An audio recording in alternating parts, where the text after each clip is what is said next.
Hello and welcome everyone. Amanda here with Handmade Not Hallmark. Welcome to the official 2020 Christmas card series.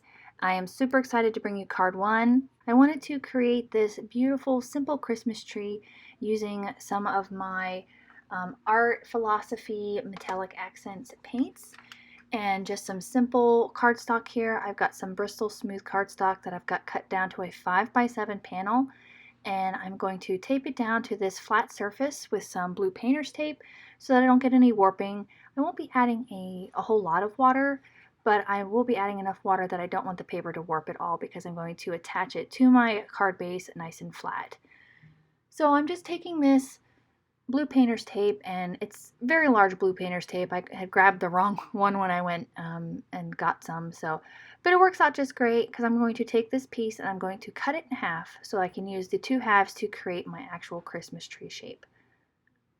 Get that cut down, and I'm going to use the straight edges, and I kind of fussed around a little bit with this just to make sure that I got the tree centered properly, and I could tell here that it wasn't quite centered because the two triangles on either side weren't roughly the same size. So that's a good indicator that your tree is not even or it's not centered. So that's how I did this tree. I kind of played around with the placement to make sure that I got it as even as possible, without using a ruler or any other kind of measuring tools. I kind of eyeballed it. So then I'm taking another piece for along the bottom here because I don't want the tree to be the entirety of the card. I want to leave a little bit of space at the bottom so I have room to put a nice sentiment. So I just kind of, again, eyeballed where I wanted the tree based off of, the bottom of the card and the top of the card. And we're going to get into the actual coloring. So I really like this metallic accents set. I got it last year, and I've always wanted to have a metallic set, and this one was at a really good price range, and the colors are beautiful. They're very creamy, and they go on very opaque. They're beautiful. So I'm going to be using the kind of a teal blue, the green, and the white, and then I'm going to be adding some gold accents a little bit later. So once I had some water put in my little cakes here, I wet my actual panel down so that the paints could have a lot of movement. And I just started going in. I didn't really have a plan here. This is the first time I've ever done, kind of a messy watercoloring. I'm usually very precise when I do watercoloring. So this was a nice kind of change for me. Going in with those different colors, just adding layer upon layer. I really wanted it to be a very organic tree. Drying in between each of my layers. I think I only did about 3, so it worked out really good. And I wasn't going for absolute perfection with this card. Even though the tree shape is very clean, the elements that are going to be around it are going to be a little more free-flowing. So once I dried that layer, I went in and added another layer just to kind of deepen the colors to give it some more depth. And I really liked the way that this was turning out. I was really pleased with it, and I couldn't wait to try this idea again. I really think I will. Again, drying between my layers. I was very pleased with that. And I just wanted to add a little bit more of this tealy blue color because I felt like it kind of got washed away with all the green, but I wanted to make sure green was primarily the dominant color because it is an evergreen tree, and I wanted to make sure that it, came through as a green tree. Again, get that nice and dry, and then we can start taking off our masks. And this is always my favorite part, is whenever you get that nice clean mask, you get no bleed through, and it's so satisfying.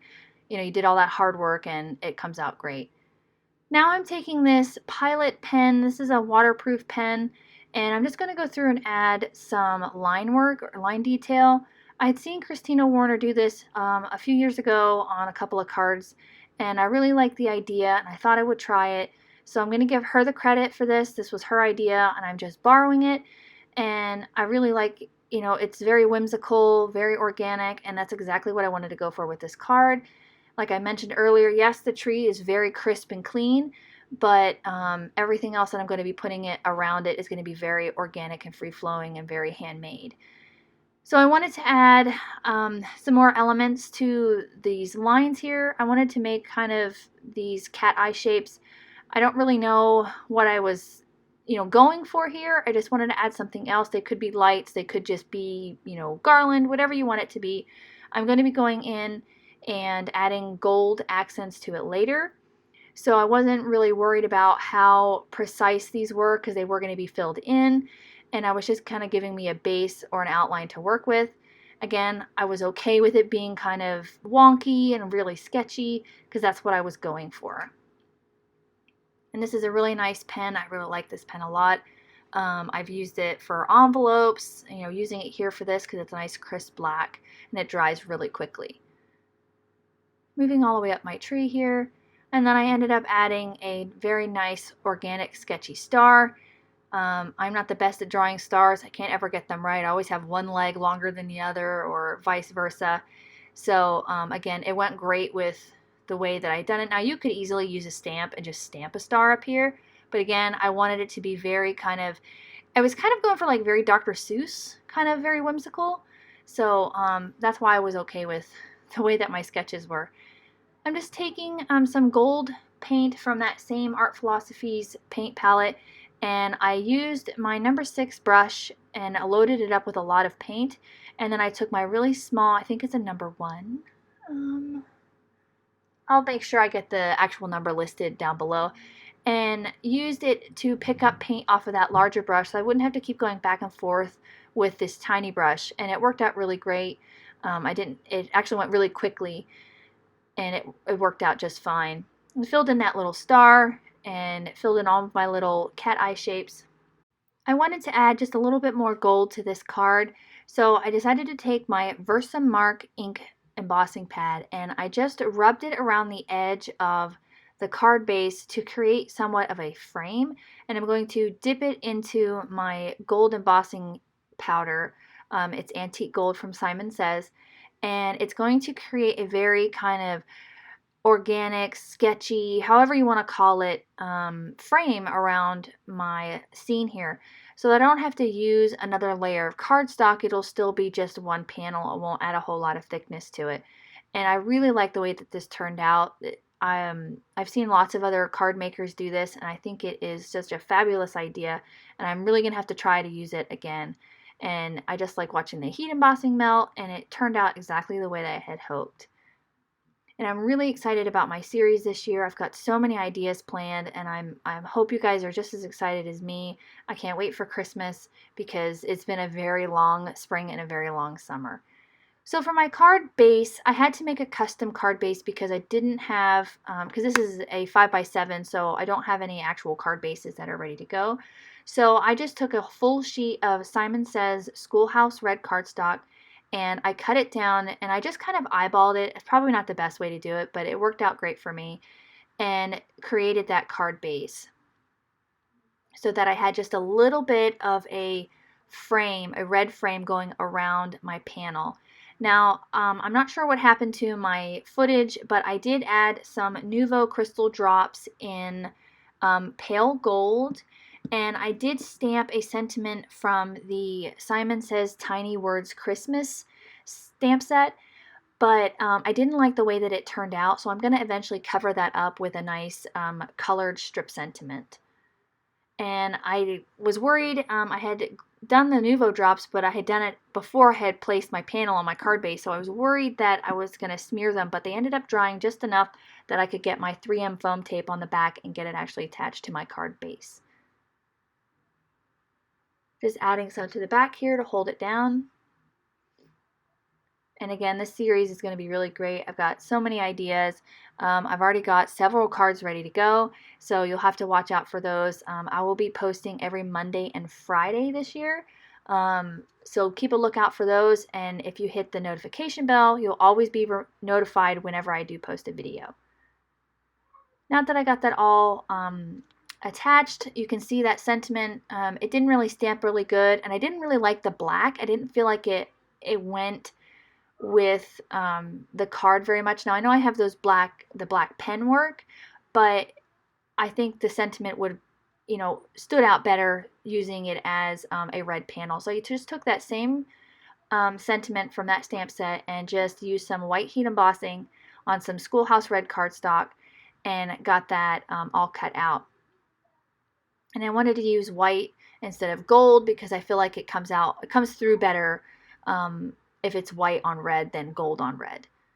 And I think I had just enough gold. I didn't want to overdo it with the gold. get my heat gun all ready to go.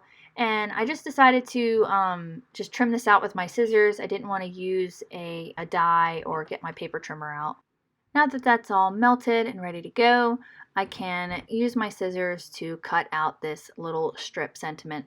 And I'm going to attach it to my card base using some Darice 3M foam strips to kind of give it a little bit of dimension, just to give it a little more something to the card. Instead of it being all one layer, I just wanted to add just a little bit. I know I've got the Nuvo drops in there, but just popping up a sentiment to me, I think really, just gives it just enough.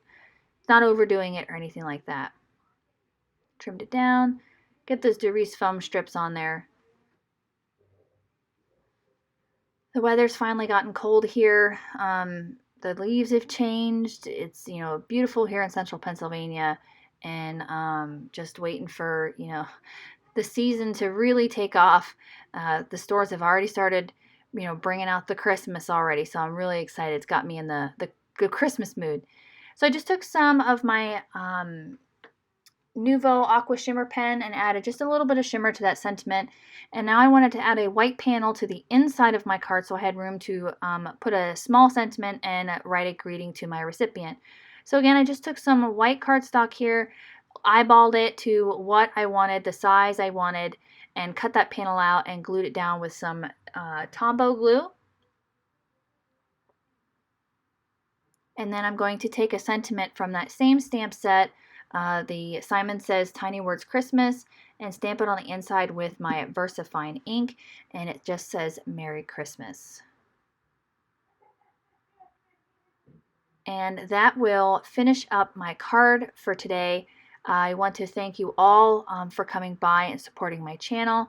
If you like this video, please make sure you hit the thumbs up. And if you want to be notified of any other videos that I post, especially with my holiday series, please hit the notification bell so you don't miss out on any of those. And like I mentioned earlier in my video, I'm going to be doing my series every Monday and Friday. I'll be posting them about 8 o'clock Eastern time. So make sure you keep an eye out for those. And I can't wait to share with you this entire series. I'm so looking forward to it, and I hope you are as well.